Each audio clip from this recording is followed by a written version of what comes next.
Hello, I am Sarthak Dharankar from COEPN's Academy. आणि आजचा आपला टॉपिक आहे मॅथमेटिकल लॉजिक. एक सिंपल टॉपिक जो आपल्याला चांगले मार्क आणून देऊ शकतो सीईटी मध्ये. याचे क्वेश्चन्स तसे करा कंपॅरेटिव्हली इझी असतात आणि टाइम सेव्हिंग पण असतात. सो आपण एक क्विक रिव्हिजन घेऊ आणि after that will go for some questions जे आधी सीईटी मध्ये आले होते.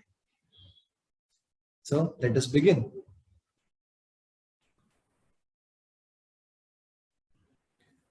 मॅथमेटिकल लॉजिक मधला सगळ्यात पहिला पॉइंट येतो स्टेटमेंट. एक स्टेटमेंट असतं का एक्झॅक्टली? स्टेटमेंट एक सेंटेन्सचाच प्रकार असतो. जे डिक्लेरेटिव्ह सेंटेन्सेस असतात त्यांना आपण स्टेटमेंट असं म्हणतो. डिक्लेरेटिव्ह म्हणजे एक्झॅक्टली काय? काहीतरी इन्फॉर्मेशन डिक्लेअर करणारे, काहीतरी एक्झॅक्टली सांगणारे, ज्याची ट्रुथ व्हॅल्यू एकतर ट्रू किंवा फॉल्स असते, बट दोन्ही नसते. एक तर ट्रू असेल किंवा फॉल्सच असेल. It cannot B both at the same time. कोणी तुम्हाला काही ऍडवाइस देतोय, कोणी तुम्हाला काही कमांड देतोय, कोणी जर काही सांगत असेल काम करायला, that is not considered as a declarative sentence. कोणी क्वेश्चन विचारतंय, एंडला क्वेश्चन मार्क आहे, एक्सक्लेमेटरी मार्क आहे, तर that is not a declarative sentence. काहीतरी इन्फॉर्मेशन इधर ट्रू ऑर फॉल्स त्याच्यामधून आलीच पाहिजे. आपण मॅथमेटिकल लॉजिक मध्ये या स्टेटमेंट्सला कसं रिप्रेझेंट करतो, तर लोअर केस लेटर्सनी. PQR हे जनरल लेटर्स आहे जे आपण वापरतो. सो एका स्टेटमेंटला आपण एका स्मॉल लेटरने डिनोट करतो आणि ते स्टेटमेंट ट्रू आहे किंवा फॉल्स आहे हे कसं सांगतो, तर आपण त्याची ट्रुथ व्हॅल्यू म्हणजे ते ट्रू आहे का फॉल्स आहे याला आपण ट्रुथ व्हॅल्यू म्हणतो. ती ट्रुथ व्हॅल्यू डिनोट करतो 1, 0, T और F याने. 1 आणि T तेव्हा असतो जेव्हा स्टेटमेंट ट्रू असतं. 0 आणि F तेव्हा असतं जेव्हा फॉल्स असतं. जेव्हा स्टेटमेंट बद्दल बोलतोय तेव्हा आपण T आणि F वापरतो. जेव्हा हेच स्टेटमेंट स्विचिंग सर्किट्स मध्ये येतात तेव्हा आपण त्याला 1 आणि 0 कन्सिडर करतो.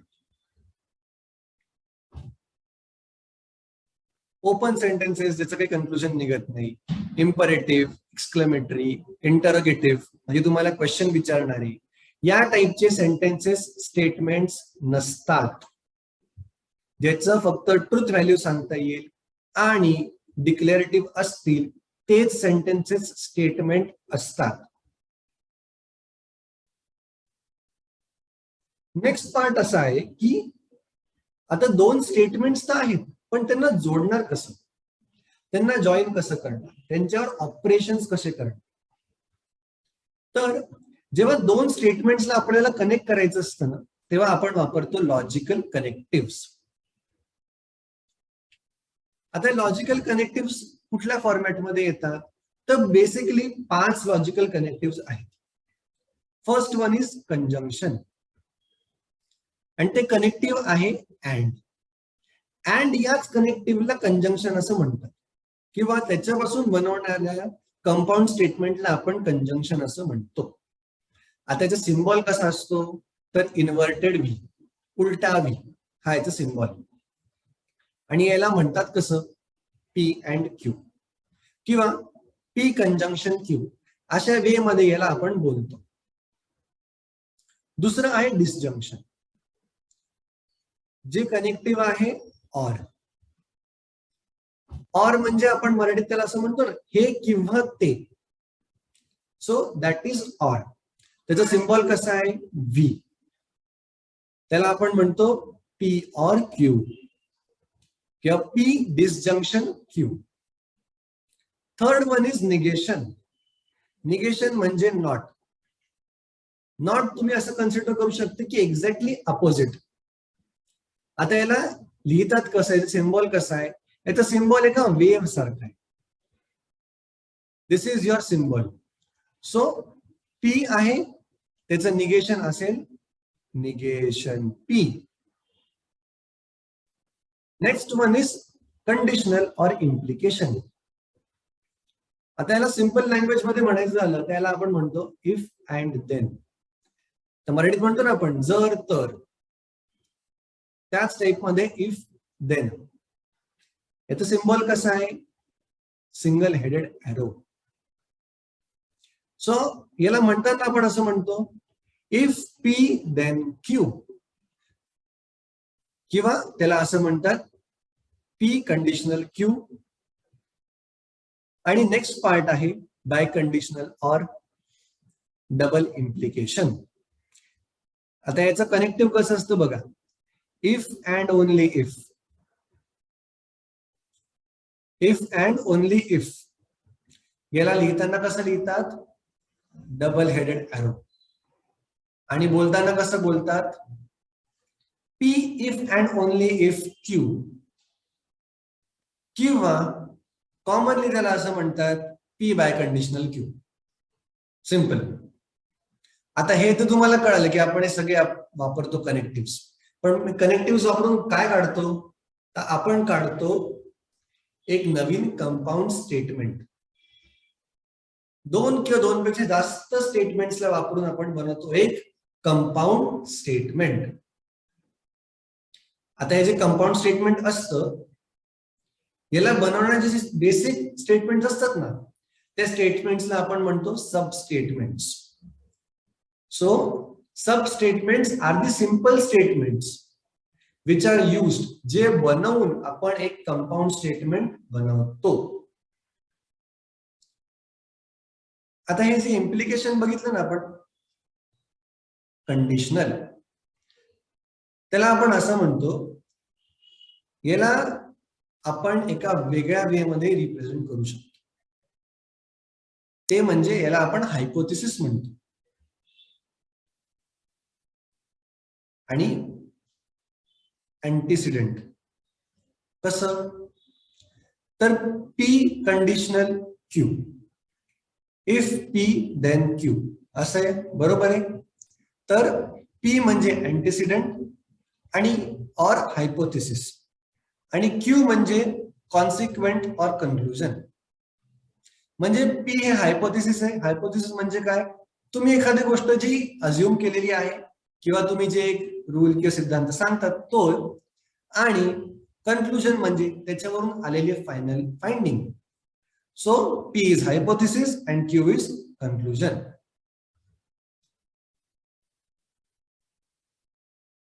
या कनेक्टिव्हचा ट्रुथ टेबल कसं येतं? सगळ्यात इम्पॉर्टंट पॉइंट, या कनेक्टिव्हचं ट्रुथ टेबल कसं येतं आणि त्याचा कसा यूज करायचा. पहिलं कनेक्टिव्ह आहे कंजंक्शन. कंजंक्शन म्हणजे काय? अँड. आता अँड आहे, अँड काय म्हणतो आपण? P and Q. मराठीत त्याला काय म्हणतो? पी आणि क्यू.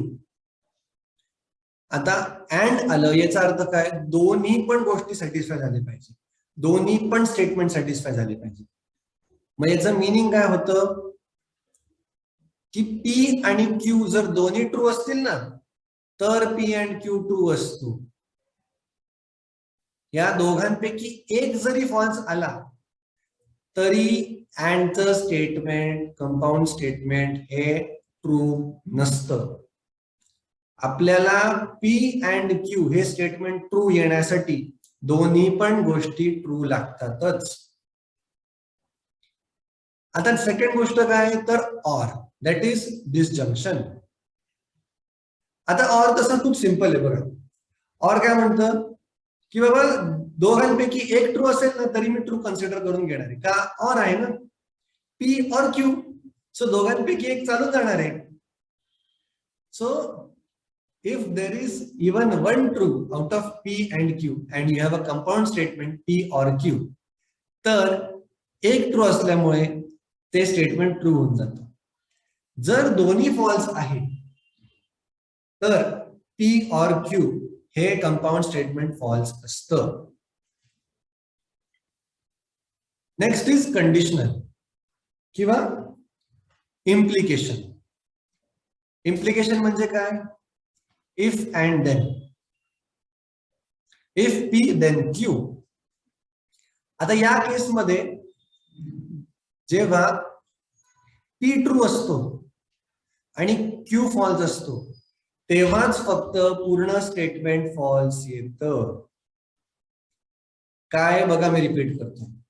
जेव्हा P ट्रू असतो आणि Q फॉल्स असतो तेव्हाच फक्त हे स्टेटमेंट फॉल्स येतं. अदरवाईज हे ट्रूच असतं. आणि बाय कंडिशनल पण खूप सोपं आहे लक्षात ठेवायला. बघा काय होतं, बाय कंडिशनल म्हणजे काय, इफ अँड ओनली इफ. आता P आणि Q च्या केसमध्ये बघा, इफ अँड ओनली इफ मध्ये काय होतं, जर P आणि Q दोन्ही ट्रू आहे तर साहजिक हे ट्रूच असणार आहे, कंपाऊंड स्टेटमेंट ट्रू आलं. आता दोघांपैकी एक जरी फॉल्स आहे ना तर हे स्टेटमेंट फॉल्स होतं. आणि दोन्ही जरी फॉल्स आले तरी पण हे स्टेटमेंट ट्रू असतं. सो तुम्ही असं कन्सिडर करू शकता की बाय कंडिशनल मध्ये P आणि Q ची ट्रूथ व्हॅल्यू जर सेम असेल तर स्टेटमेंट ट्रू आहे. काय, बाय कंडिशनल मध्ये P आणि Q दोन्ही स्टेटमेंटची जर ट्रूथ व्हॅल्यू सेम असेल तर ते कंपाऊंड स्टेटमेंट ट्रू असतं. Next part is negation. आता निगेशन म्हणजे काय, तुम्ही असं कन्सिडर करा की एक्झॅक्टली अपोजिट. ट्रूचं निगेशन काय असणार आहे, एक्झॅक्टली अपोजिट म्हणजे फॉल्स. आणि फॉल्सचं निगेशन काय असेल, त्याचं एक्झॅक्टली अपोजिट म्हणजे true. That is about negation. याला डिनोट कसं करतात आपण आत्ताच बघितलं 2 मिनिटापूर्वी. That is by a wave. Let us go on the next part. Next part आहे टॉटोलॉजी, कॉन्ट्रडिक्शन अँड कंटिंजन्सी.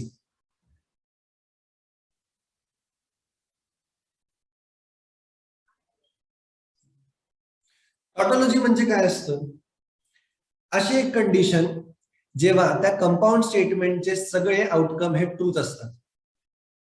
जर तुम्ही ट्रूथ टेबल काढलं आणि फायनल कॉलम बघितला ज्याच्यामध्ये ते कंपाऊंड स्टेटमेंट आहे तर त्याच्यामध्ये जर सगळ्या ट्रूथ व्हॅल्यूज ट्रू आहेत तर ते टॉटोलॉजी आहे. So you can say that it is always true. आता एक्झाम्पल बघू. P और निगेशन P, याचं ट्रूथ टेबल कसं येईल बघा बरं.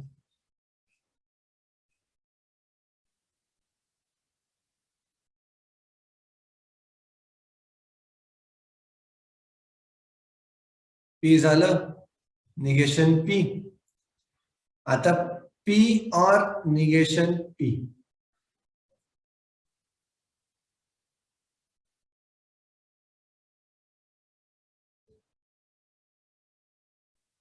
बरोबर आहे. जेव्हा P ट्रू असेल तेव्हा निगेशन P फॉल्स आहे, जेव्हा P फॉल्स आहे तेव्हा निगेशन P ट्रू आहे. आता ऑरची कंडिशन काय म्हणतं, दोघांपैकी एक जरी असेल ट्रू तर complete statement is true. So you can say की हे ट्रू आहे. आता काही पण होऊ द्या, फायनल काय झालं, तुम्हाला ट्रूच मिळाले सगळे result. So if all these are true then it is a tautology. आणि याचे एक्झॅक्टली अपोजिट असतं कॉन्ट्रडिक्शन. कॉन्ट्रडिक्शन काय म्हणतं, ऑलवेज फॉल्स. जर हे नेहमी फॉल्स असणार आहे तर ते कॉन्ट्रडिक्शन आहे. आता याचं एक्झाम्पल बघा. P and negation P. इथे शेजारीच घेतो मी, बघा काय येतं, P and negation P. And काय म्हणतं की दोन्ही पण ट्रू असेल तरच ट्रू असणार आहे. आता या केसमध्ये आपल्याला दोन्ही ट्रू कधी मिळणारच नाही. So it will be false and false. So contradiction says that it is always false. So this is a contradiction. आणि या दोघांच्या व्यतिरिक्त असतं तिसरं कंटिंजन्सी. आता जे कम्प्लिटली ट्रू पण नाहीये आणि कम्प्लिटली फॉल्स पण नाहीये, दॅट इज कंटिंजन्सी. म्हणजे all other statement patterns than contradiction और टॉटोलॉजी इज कंटिंजन्सी. तुम्ही याला असं पण लक्षात ठेवू शकता की जर ट्रू आणि फॉल्स या गोष्टी कंबाईन करून तुमच्याकडे ट्रूथ व्हॅल्यूज येत आहेत ऑफ द फायनल स्टेटमेंट, तर इट इज अ कंटिंजन्सी.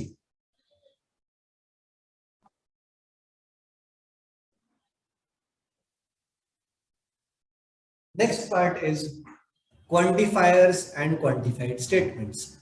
आता क्वांटिफायर्स म्हणजे काय असतं एक्झॅक्टली, तर आपल्या इथे दोन प्रकारचे क्वांटिफायर्स अवेलेबल असतात.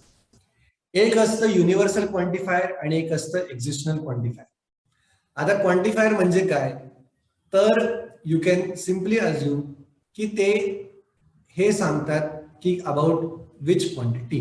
म्हणजे युनिव्हर्सल क्वांटिफायर म्हणजे काय, तर सगळ्यांना ऍप्लिकेबल असणार. त्याला सिंपल भाषेत आपण लक्षात ठेवू शकतो फॉर ऑल. फॉर ऑल म्हणजे सगळ्यांना ऍप्लिकेबल होईल असं, विदाउट अन एक्सेप्शन. त्याच्यामध्ये एक पण एक्सेप्शन नको, सगळ्यांना अप्लाय झालंच पाहिजे. याचं एक्झाम्पल काय आहे बघा. For all X belonging to real numbers, X square is greater than equal to 0. बरोबर आहे. प्रत्येक रिअल नंबरचा स्क्वेअर हा 0 पेक्षा मोठा असेल किंवा 0 असेल. It cannot be negative. त्यामुळे ही कंडिशन ट्रू आहे. सो यू से की once you say for all, तर ही कंडिशन आपण प्रत्येक नंबर किंवा प्रत्येक एलिमेंट किंवा प्रत्येक गोष्टीसाठी चेक करतो. आणि त्याच्यामध्ये एकाला जर ती अप्लाय झाली नाही तर ते स्टेटमेंट फॉल्स असतं. पण जर सगळ्यांना झाली तर इट इज ट्रू. आता त्याला डिनोट कसं करतात, तर इन्व्हर्टेड ए म्हणजे उलटा ए दाखवून त्याला डिनोट करतात. and it is known as universal quantifier. Second is existential quantifier. आता existential quantifier म्हणजे काय, तर सिंपल आहे, देअर एक्झिस्ट. म्हणजे एक असं काहीतरी एक्झिस्ट करतो. काय शब्द आहे बघा, एक काहीतरी असा आहे जो एक्झिस्ट करतो.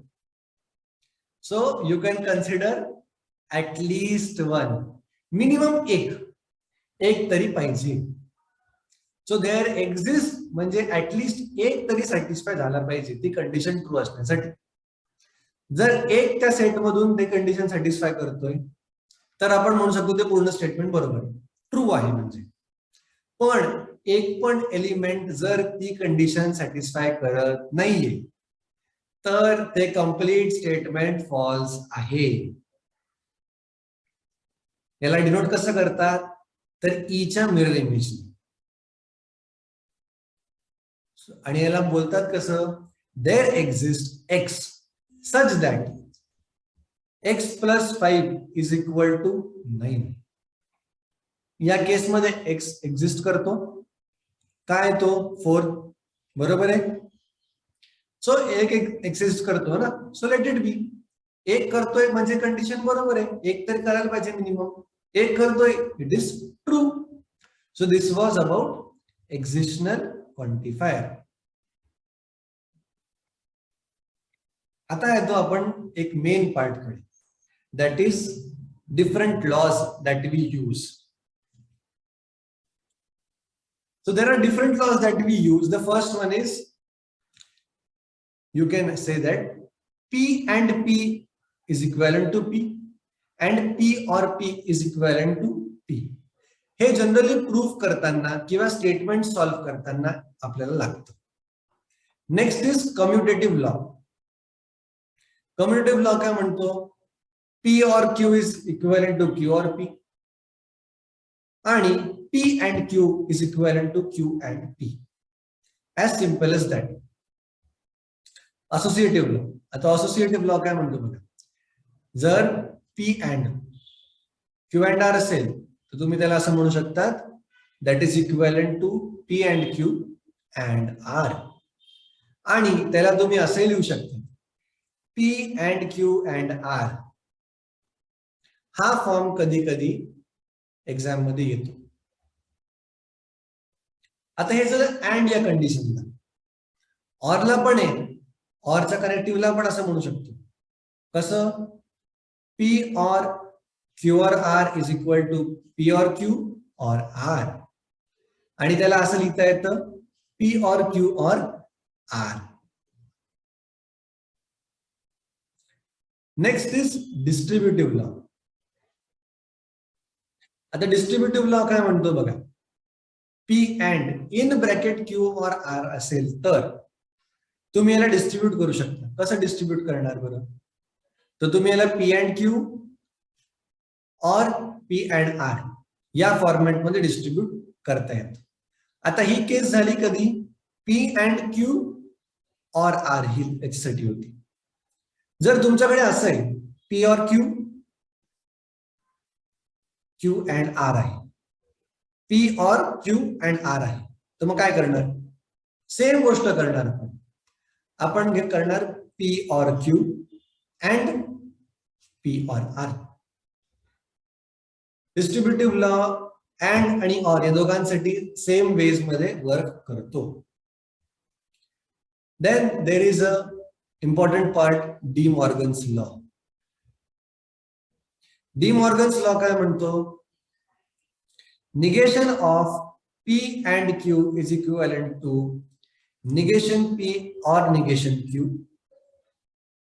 आणि negation of P or Q is equal to negation P and negation Q.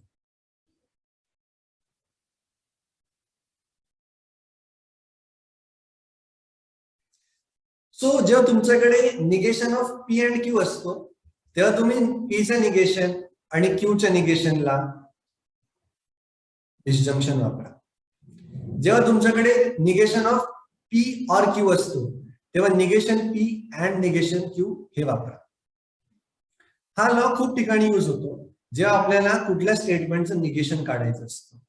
Generally MCQ मध्ये या लॉचा यूज होतो आणि आपल्याला तो क्वेश्चन इझिली सॉल्व्ह करता येतो. The next one is identity law. खूप सिंपल आयडेंटिटी लॉ बघा काय, P and true, capital T म्हणजे काय, true. So P and true is equivalent to P. P and false is equivalent to false. आता and ची condition आपल्याला माहितीच आहे, जेव्हा दोन्ही ट्रू असेल तेव्हा ते ट्रू असतं, जेव्हा दोन्ही फॉल्स असेल तेव्हा ते फॉल्स असतं, आणि जर एक जरी फॉल्स असेल तर अँड हा फॉल्स असतो. आता जेव्हा पी अँड फॉल्स घेऊ तेव्हा त्याला दोन्ही ट्रू कधीच मिळणार नाही. In short it will always be false. आणि त्याच्या सारखी दुसरी केस काय होते, पी अँड ट्रू जेव्हा येतं तेव्हा त्याला एक ट्रू नेहमी मिळालेला आहे, पण दुसरा ट्रू कधी मिळेल, जेव्हा पी ट्रू असेल तेव्हा. पण आणि जेव्हा पी फॉल्स असेल तेव्हा पी अँड ट्रू पण फॉल्स असणार आहे. So we say that P and true is equivalent to P. आता हे अँड झालं. ऑरच्या केसमध्ये काय होतं बघा, P or false is equivalent to P and P or true is equivalent to true. Same ऑरची केस काय म्हणते, एक ट्रू असेल तरी ट्रू होऊन जाईल, बरोबर आहे. मग आता पी और फॉल्स म्हणजे काय, जेव्हा ट्रू और फॉल्स येईल तेव्हा ट्रू आहे, जेव्हा फॉल्स और फॉल्स येईल तेव्हा फॉल्स आहे, म्हणजे पी वर डिपेंडेंट आहे. तर P or false will be equivalent to P. आणि पी और ट्रू, और काय म्हणतं परत एकदा सांगतो, काय, एक ट्रू असेल तरी true. So P or true will be always true. The next is complement law.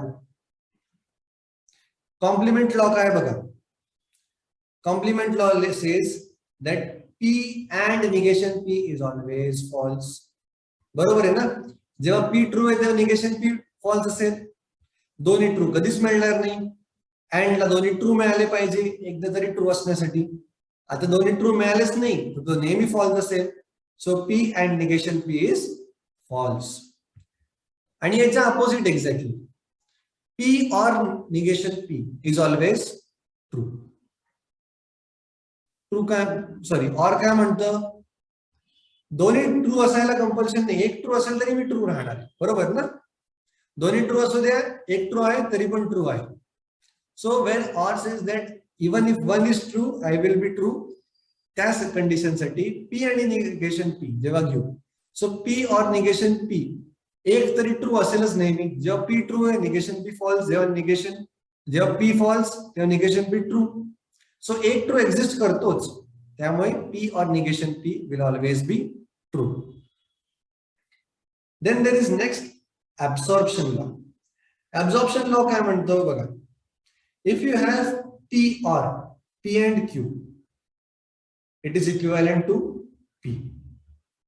And when you have P and P or Q, it is also equivalent to P. बघा मी रिपीट करतो, काय असेल, P or P and Q आहे किंवा P and P or Q आहे, तर दोन्ही case मध्ये it is equivalent to P. Next is conditional law. आपण कंडिशनलला कसं बघितलं होतं, P इम्प्लाइज Q, एक एरो काढायचं, दॅट इज ऑल. पण त्याला आपण निगेशन और कंजंक्शन डिसजंक्शन याच्यामध्ये पण लिहू शकतो. कसं, so it is equivalent to negation P or Q. And the next is biconditional. Biconditional म्हणजे काय होतं, इफ अँड ओनली इफ.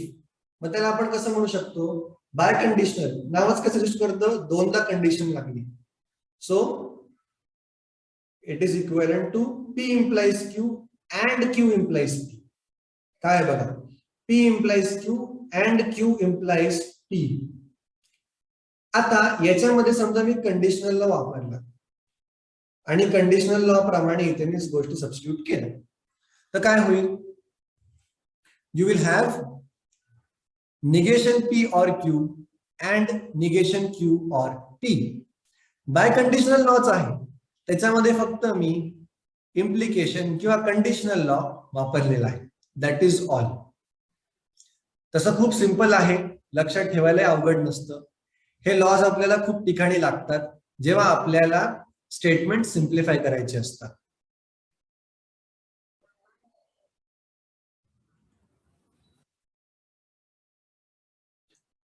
आता आपण काही क्वेश्चन सॉल्व्ह करू जे प्रिव्हियसली सीईटी ला विचारले गेले होते. सो फर्स्ट क्वेश्चन काय बघा, which of the following statement is not a statement in logic. So याच्यामध्ये आपल्याला असं एक स्टेटमेंट बघायचं की जी स्टेटमेंटच नाहीये.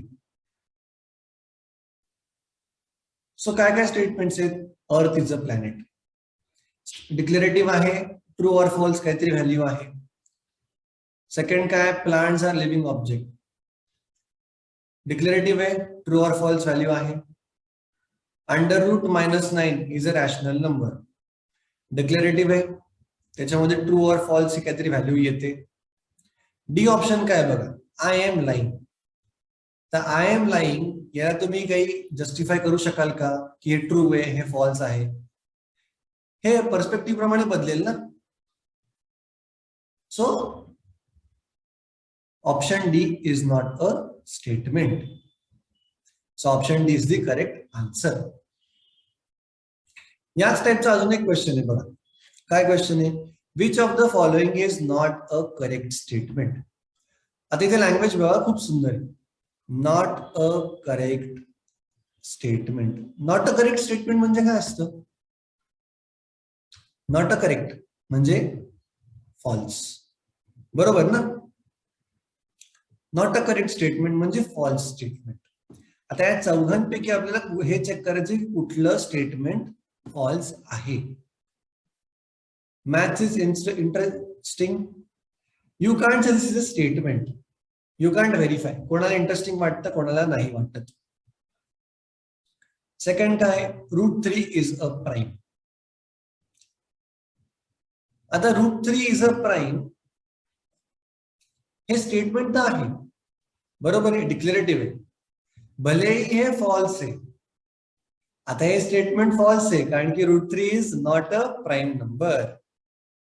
सो आता हे स्टेटमेंट आहे आणि हे फॉल्स आहे आणि आपल्याला हेच फाइंड आउट करायचं.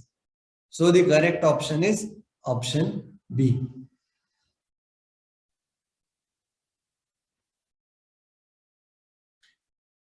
नेक्स्ट क्वेश्चन बघा बरं काय दिलंय. इफ पी स्टेटमेंट काय, राहुल इज फिजिकली डिसेबल, आणि क्यू स्टेटमेंट काय दिलंय, Rahul stood first in the class. आता याच्यावरून आपल्याला काय काढायचंय बघा, एक नवीन कंपाऊंड स्टेटमेंट दिलंय. Then the statement, in spite of physical disability Rahul stood first in the class. We have to write it in symbolic form. याला आपल्याला सिम्बॉलिक फॉर्म मध्ये लिहायचं आहे. आता स्टेटमेंट काय? In spite of physical disability Rahul stood first in the class. So तो physically disabled आहे आणि तो क्लासमध्ये पहिला पण आला. ह्या दोन्ही गोष्टी एस्टॅब्लिश झालेल्या, बरोबर आहे. आता मी इथे बघा कसं या स्टेटमेंटला कन्वर्ट केलं. यालाच फक्त मराठीत कसं बोललो? In spite of physical disability Rahul stood first in the class. Rahul physically disabled आहे आणि तो क्लासमध्ये फर्स्ट पण आला. सो कनेक्टिव्ह काय झालं इथे? कनेक्टिव्ह झालं अँड. सो अँड कनेक्टिव्ह आहे. So we have P and Q. That is option A. खूप सिंपल आहे. जर आपण नीट स्टेटमेंट वाचले, समजून घेतले तर इझिली आपल्याला सॉल्व्ह करता येतं. काही एक डिफिकल्ट नसतं. नेक्स्ट क्वेश्चन बघा बरं काय. पी स्टेटमेंट आहे, a man is happy. Q statement आहे, the man is rich. A man is happy, the man is rich. आता आपल्याला आहे ना एक कंपाऊंड स्टेटमेंट सिम्बॉलिक फॉर्म मध्ये रिप्रेझेंट करायचं. कसं बघा, ते स्टेटमेंट आहे, if a man is not rich then he is not happy. पहिला पार्ट काय? If a man is not rich. Man is not rich म्हणजे काय झालं? Negation Q. आणि इथं काय आहे? If then. म्हणजे हे तर कळालं की कनेक्टिव्ह आहे, कंडिशनल, इम्प्लिकेशन. हे कनेक्टिव्ह आहे, हे तर एस्टॅब्लिश झालंय आपल्याला. आता निगेशन क्यू आहे पहिला पार्ट. नेक्स्ट काय? He is not happy.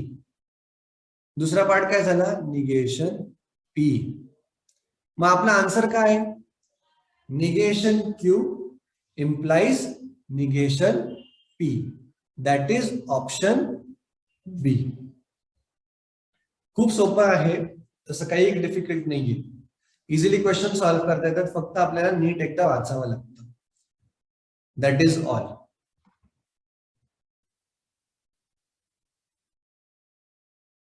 Next question बघा काय. Ram is rich. पी काय? Ram is rich. क्यू काय? Ram is successful. आणि आर काय? Ram is talented. आता क्वेश्चन काय? Write the symbolic form of the given statement. काय स्टेटमेंट दिलंय बघा. Ram is neither rich nor successful and he is not talented. आता याला आपण तुकड्यामध्ये तोडू बघा स्टेटमेंटला.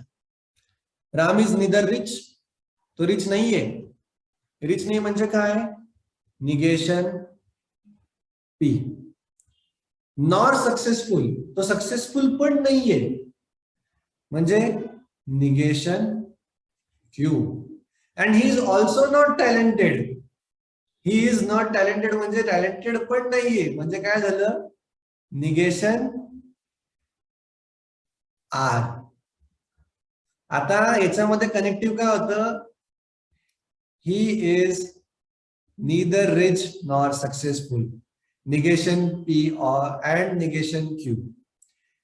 And he is not talented. मग पुढे काय आलं? And negation R. Negation P and negation Q and negation R. So your correct option is option D. सोपं आहे खूप, काहीच डिफिकल्ट नाही.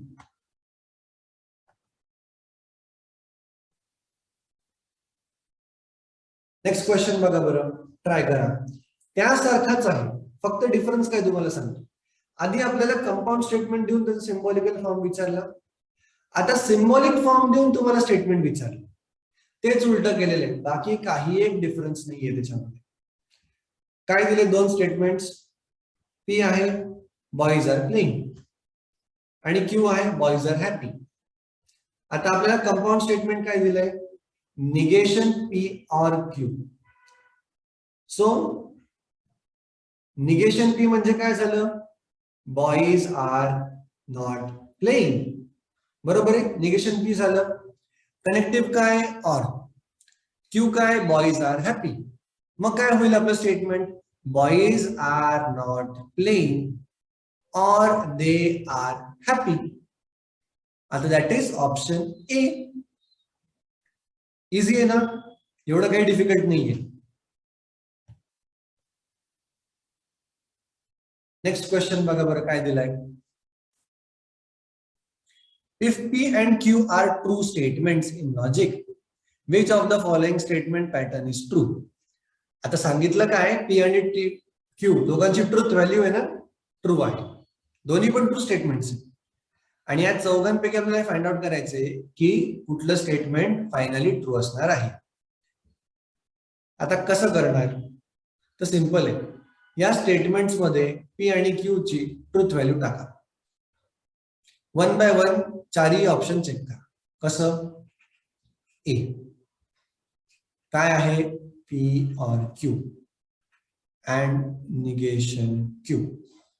P or Q काय असतं, true or true. and negation Q म्हणजे काय, exactly false. So you have true and false, that is equivalent to false. So पहिला ऑप्शन नाही. बी काय असेल बघा, P or Q implies negation Q. आता P or Q काय आहे,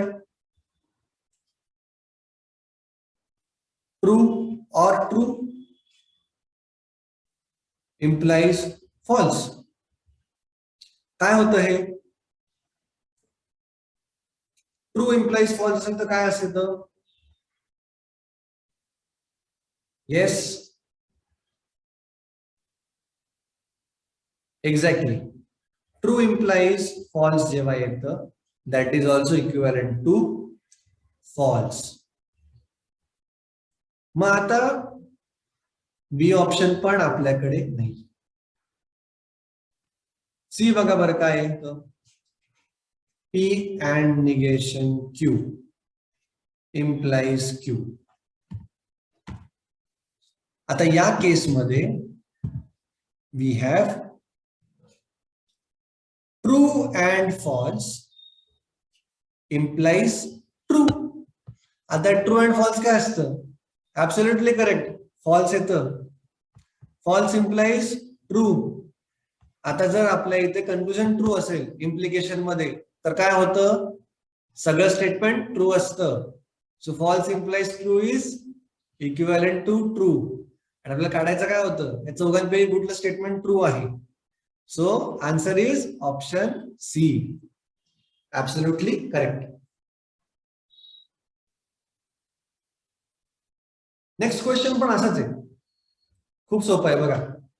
काय दिलंय, if truth values of P by conditional R, P by conditional Q are F, T and F, then we have to find out the respective truth values of P and R.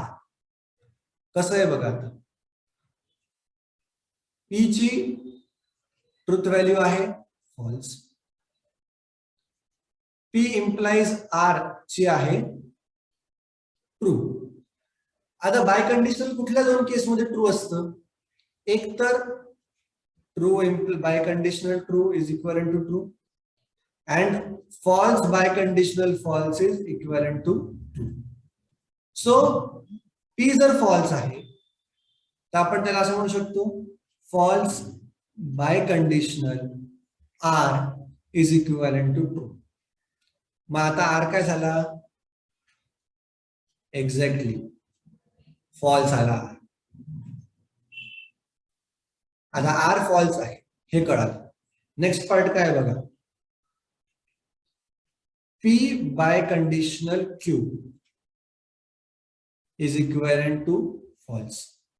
बरं, by conditional false मध्ये कधी असतं, जेव्हा एकतर true implies false असतं किंवा false true by conditional false हे false असतं, किंवा true by conditional false by conditional true असेल तर ते फॉल्स येतं.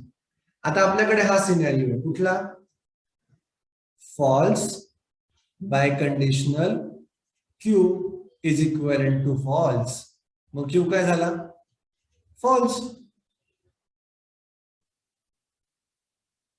R is false, sorry, Q झाला true. Q is true. So R झाला फॉल्स आणि क्यू झाला ट्रू. पण आता सिक्वेन्स बघा खूप महत्वाचा आहे. पहिले क्यू विचारलंय आणि मग आर विचारलंय, तर पहिले काय येईल? पहिले ट्रू येईल मग फॉल्स येईल. इथे सिक्वेन्स खूप गरजेचं आहे, नाहीतर उलट्या सिक्वेन्सचं पण एक ऑप्शन दिलेलं असतं आणि तिथे आपण हमखास चुकून येतो, कारण की पहिले आर काढलेला आहे. पहिले आरचं स्टेटमेंट दिलंय म्हणून आपल्याला वाटतं आरचं काढलं तर त्याच्याप्रमाणे टिक करून येऊन जाऊ, संपला विषय. बट तसं नाहीये. You have to check thoroughly. So true and false.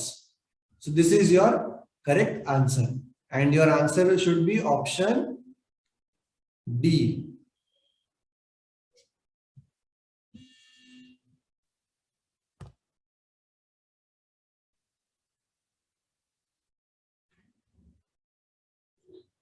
Let us go on to next question. Question number 12. काय दिलंय? If P and Q, P and negation Q implies negation P or R is false. हे complete statement काय आहे? False आहे. Then the respective truth values of P, Q, R, P, Q and R च्या values विचारल्या. खूप सोपं आहे. आपल्याला माहिती आहे की इम्प्लिकेशनचं स्टेटमेंट एकदाच फॉल्स येतं. कधी येतं फॉल्स? सांगा बरं बघा. ट्रुथ टेबल काढा. कधी येतं फॉल्स? येस, जेव्हा ट्रू इम्प्लाइज फॉल्स असतं. बरोबर ना? जेव्हा ट्रू इम्प्लाइज फॉल्स असतं तेव्हाच आपल्याला हे स्टेटमेंट फॉल्स मिळतं. मग याचा अर्थ काय झाला?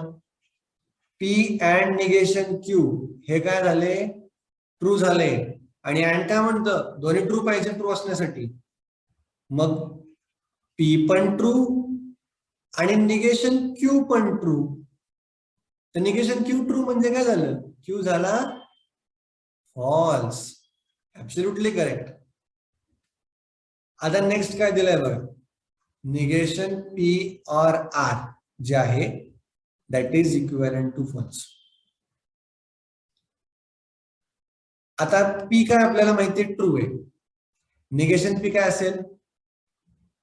फॉल्स. फॉल्स और समथिस इज इक्विव्हॅलंट टू फॉल्स. और काय म्हणतं? जर दोन्ही फॉल्स आहे तरच फॉल्स आहे. एक जरी ट्रू असेल तरी मी ट्रू आहे. तर इथे पण काय यायला पाहिजे? फॉल्स. सो आर ची ट्रूथ व्हॅल्यू काय आली? फॉल्स.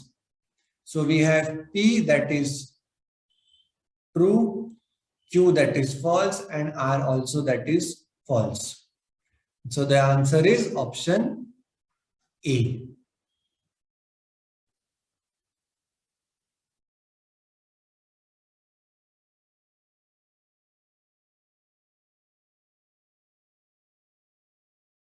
Question number 13 बघा बरं काय दिलंय?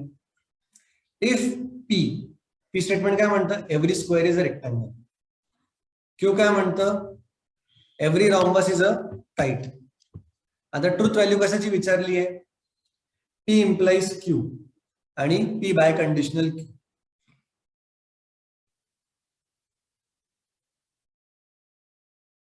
आता याच्यामध्ये तुम्ही पहिले ट्रूथ व्हॅल्यूज काढा. Every square is a rectangle statement काय आहे? ट्रू आहे ना? So this is true. Q का है statement? Every rhombus is a kite. Every rhombus is a kite हे पण ट्रू स्टेटमेंट आहे. बरोबर आहे? प्रत्येक रॉम्बस काइट असतोच ना. मग आता झालं काय? True and true. आता आपल्याला काय इथे पाहिजे? P implies Q. This is equal to true implies true, and that is equivalent to true. P by conditional Q काय होतो? that is also equivalent to true by conditional true, and that is equivalent to true. मग आपला answer काय आलं? True and true. So the final answer is option D, which is true.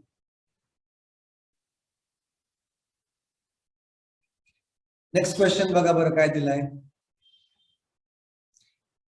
Let P, a rectangle is equilateral, sorry, a triangle is equilateral, Q, a triangle is equiangular, then inverse of Q implies P is. Inverse म्हणजे काय असतं बरं? काय असेल inverse? Inverse of this will be negation Q implies negation P. आता inverse झालं याचं statement कसं बनेल? पहिलं आहे निगेशन Q म्हणजे काय? If a triangle is not equiangular, then it is not equilateral. काय स्टेटमेंट बघा. If a triangle is not equiangular, then it is not equilateral. So the correct answer is option B. खूप सोपं आहे. Easily solve करते जर आपण statements नीट वाचले तर. ते स्टेटमेंट्स कसे फॉर्म करायचे आहेत, त्याला निगेशन कसं येतं हे एकदा चेक करावं लागतं फक्त. Next is the contrapositive of this statement. If the weather is fine, then my friends will come and we go for a picnic. कसं करणार याचं कॉन्ट्रापॉझिटिव्ह? पहिले तर स्टेटमेंट घ्या. काय? If the weather is fine, हे स्टेटमेंट काय झालं? पी. आणि क्यू काय झालं? My friends will come and we go for a picnic, हे झालं क्यू स्टेटमेंट. मग आता याला आपण सिंबॉलिक फॉर्म मध्ये कसं लिहू शकतो? P implies Q. बरोबर आहे. कॉन्ट्रापॉझिटिव्ह काय असतं? Negation Q implies negation P. मग याला आपण स्टेटमेंट मध्ये कसं लिहिणार? आपण याला म्हणू if my friends do not come or we do not go for a picnic, then weather will not be fine. So option आहे ऑप्शन बी. काय केलं आपण? कॉन्ट्रापॉझिटिव्ह काढलं. निगेशन क्यू आणि निगेशन पी हे घेतले and negation Q implies negation P हे फक्त आपण फाइंड आउट केलं. That is all.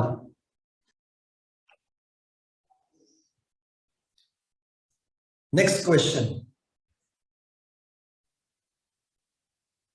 The statement pattern negation P and Q is logically equivalent to. आता आपलं एक स्टेटमेंट पॅटर्न दिलं आणि असं विचारले ते लॉजिकली इक्विव्हॅलेंट कशाला आहे? लॉजिकली इक्विव्हॅलेंट म्हणजे काय? तर त्या दोघांची ट्रुथ व्हॅल्यूज या सेम आल्या पाहिजे. म्हणजे जर ट्रुथ व्हॅल्यू काढल्या ट्रुथ टेबलच्या अकॉर्डिंग तर त्या दोघांचे टेबल हे इक्वल आले पाहिजे. तर दोघांच्या टेबलचे शेवटचे कॉलम सेम आले. आता आपण इथे एक्झाम मध्ये तर पूर्ण टेबल काढू शकत नाही. मग काय करता येईल बघा. सिंपल आहे. याच्यामध्ये तीनच फक्त स्टेटमेंट्स आहेत ते आपण सॉल्व्ह करू शकतो. सगळे ऑप्शन सॉल्व्ह केले तर आपल्याला इझिली कळून जातं. कसं बघा. ए ऑप्शन घ्या. काय आहे? P or Q or negation P. आता याला मी असं लिहू शकतो का? P or Q or negation P. P or negation P काय असतो? इट इज इक्विव्हॅलेंट टू काय असतो? ट्रू. बरोबर ना? P और निगेशन P नेहमी ट्रू असणार आहे. So true or Q that is equivalent to Q. आणि हे स्टेटमेंट ते नाहीच आहे.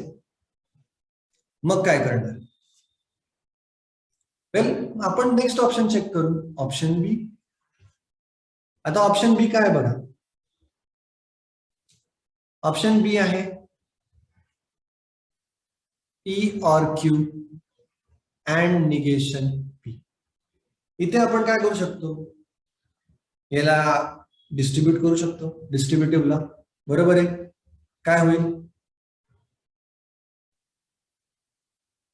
P and negation P, बरोबर आहे, हा एक पार्ट झाला.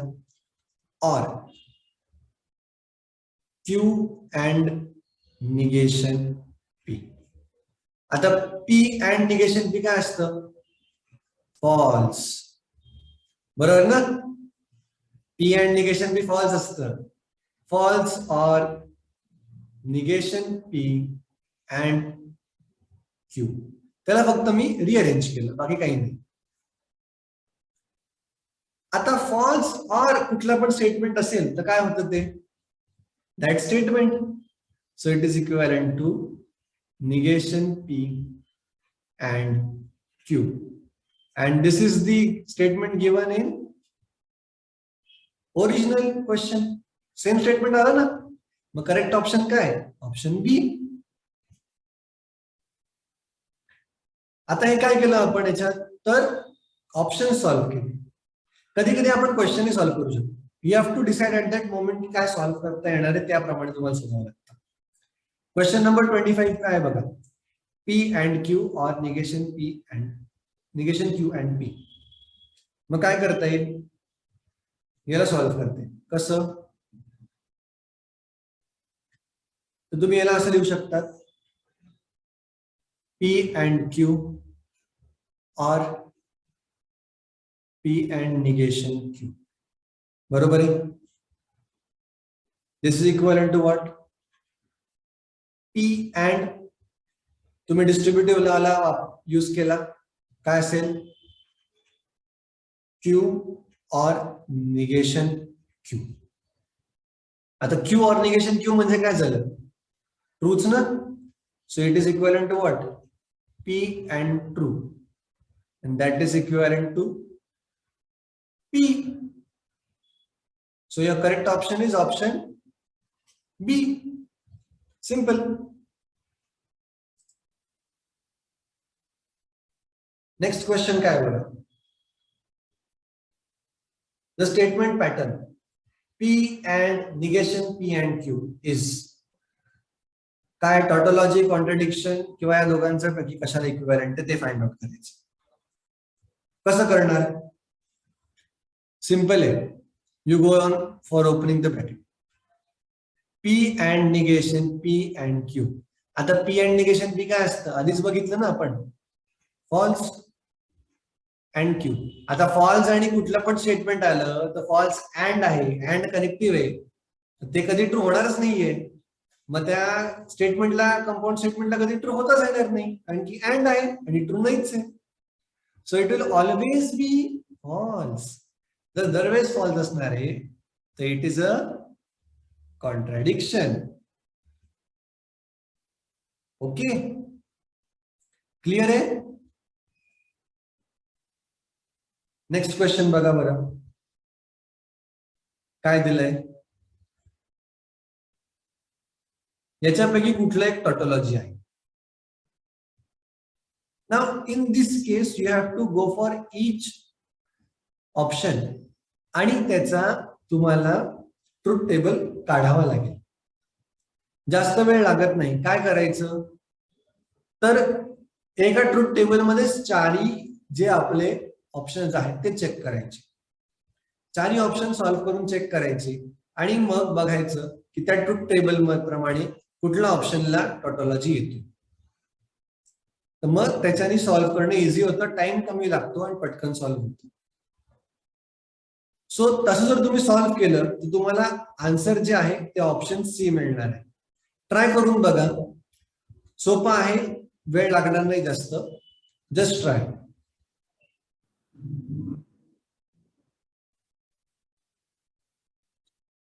काय दिलंय बघा, negation of P bye conditional Q is, simple आहे. हा सिंपल फॉर्म्युला तुम्हाला दिलेला आहे, तुमच्या टेक्स्टबुक मध्ये पण आहे. Negation of P bye conditional Q काय असेल हे, that is P and negation Q or Q and negation P. That is option, yes, option B. Next काय बघा बरं, negation of the statement. Statement काय दिलंय, A is rich but silly. A is rich but silly. बरं आता याच्यामध्ये आपण connective काय वापरलेलं आहे, काय आपण काढू शकतात का बघा बरं. ए इज रिच, पी पार्ट झाला. ए इज सिली, क्यू पार्ट झाला. P and Q. काय करणार, याचं निगेशन काढायचंय ना. Negation of P and Q कसं काढणार, that is equivalent to negation P or negation Q. मग काय negation P, काय यायला पाहिजे,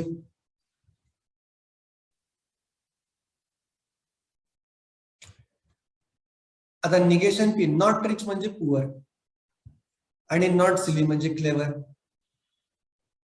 सो झालं काय, A is poor or clever, that is option B.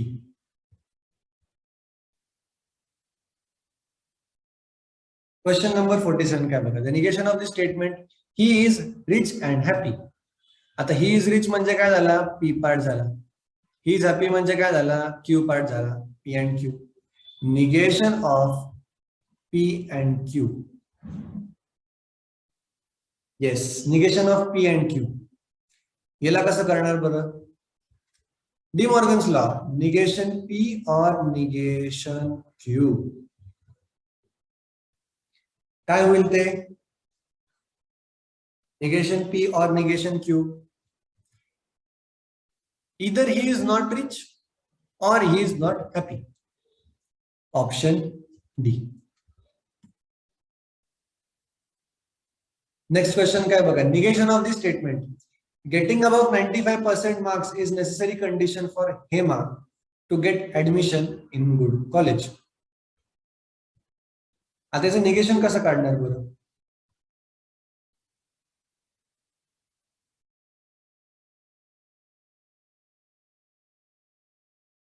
काय स्टेटमेंट आहे, getting above 95% marks is necessary condition for Hema to get admission in good college.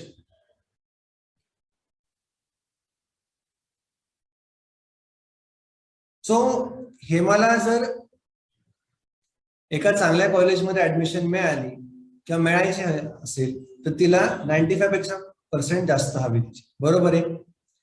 So you can say P implies Q. आणि त्याचं negation काय होईल, P implies Q चं negation काय होईल बघा बरं, आपण बघितले आधी पण. आता Hema does not gate above 95% marks and she gets admission in good college. हे त्याचं निगेशन होईल, that is option B.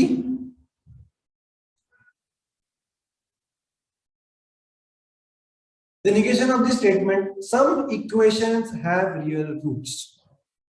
काय असेल बघा बरं, क्वांटिफायर वापरलं इथे, काय असेल,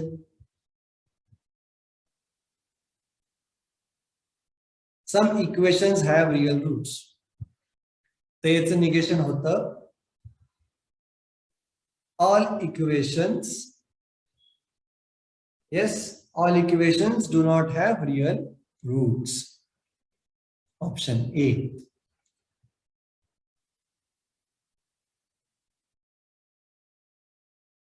बघा बरं, क्वेश्चन नंबर 20 काय, P and P implies Q is logically equivalent to. कसं सॉल्व्ह करणार हा क्वेश्चन, या टाइपचे क्वेश्चन आपण आधी पण बघितलेत. काय करता येईल याच्यामध्ये, काय नाही, याला आपण सॉल्व्ह करू, जे लॉज बघितले त्यांनीच.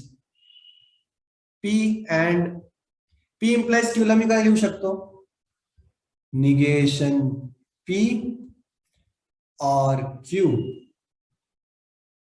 बरोबर आहे.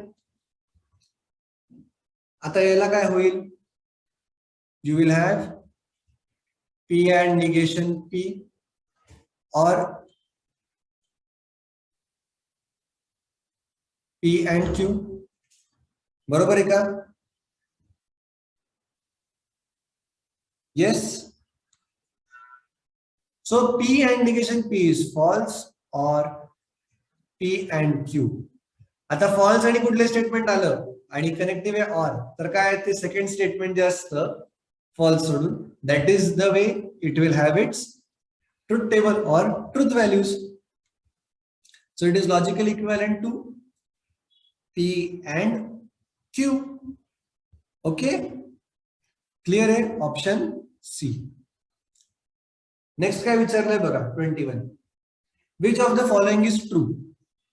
या स्टेटमेंट्स पैकी कुठलं स्टेटमेंट हे ट्रू आहे हे विचारलं त्यांनी. बरं, पी अँड निगेशन पी तर ट्रू कधीच नसतं, चुकीचं आहे. P or negation P false, चुकीचं आहे. नेक्स्ट काय बघा बरं, आता सी आणि डी काय करणार याच्यापैकी. सी मध्ये पी इम्प्लाइज क्यू आणि क्यू इम्प्लाइज पी. तुम्ही ट्रुथ टेबल चेक केला ते कळतं की हे दोन्ही इक्विव्हॅलंट नाहीये, दोघांचे ट्रुथ टेबल्स इक्विव्हॅलंट नाहीये. मोरला काय option D. So that is your correct answer.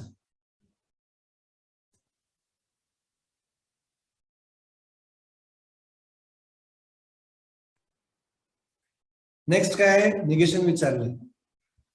कसलं, सेम टाईपचं इक्वेशन. काय सेम टाईपचं स्टेटमेंट कसं दिलेलं आहे बघा. P or Q and negation Q and R, याचं निगेशन विचार. डी मॉर्गन्स लॉ वापरणार. काय होईल, डी मॉर्गन्स लॉ वापरल्यानंतर negation of P or Q or negation of negation P and R. पहिल्या याचं काय होईल, डी मॉर्गन्स लॉ प्रमाणे negation P and negation Q. बरं, आता हे स्टेटमेंट कुठे आहे का, ऑप्शन सी मध्ये आहे.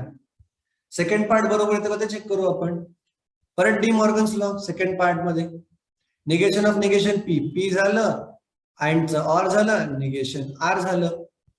So we have negation P and negation Q or P or negation Q, and that is your option C. आता हा लास्ट क्वेश्चन बघू आज आपण, that is negation of P or negation Q and negation P. इथे पण आपण D Morgan's launch वापरणार. काय होईल, निगेशन P पहिला पार्ट झाला and negation of negation P and negation P and negation Q. So you have negation P and P or Q. बरोबर आहे.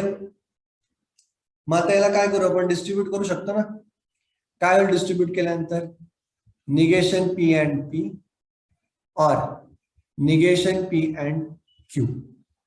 आता P and निगेशन P तर काय असतं, false. Or negation P and Q false. और काही पण statement असेल तर काय होतं, this statement is the one which will decide the truth value. So you have negation P and Q and that is your option A. So that is all for today. So thank you for attending the lecture. तुम्हाला हा video कसा वाटला तुम्ही comment box मध्ये टाकू शकतात. तुम्हाला समजा काही डाऊट्स असतील तुम्ही आम्हाला कॉन्टॅक्ट करू शकतात, इवन चॅट बॉक्स मध्ये टाकू शकतात. जर हा व्हिडिओ आवडला असेल तर लाईक करा, शेअर करा आणि सबस्क्राईब करा. ही लेक्चर सिरीज कंटिन्यूअस चालू राहणार आहे till the CET exam. So stay tuned for more videos like this and do share, like and subscribe. Thank you. उद्या 20 तारखेला ऑसिलेशनचा सेकंड पार्ट वरती लेक्चर असणार आहे फॉर फिजिक्स. उद्या संध्याकाळी 7 वाजताच हे लेक्चर युट्यूबवर अवेलेबल असेल. So please do join. All the best.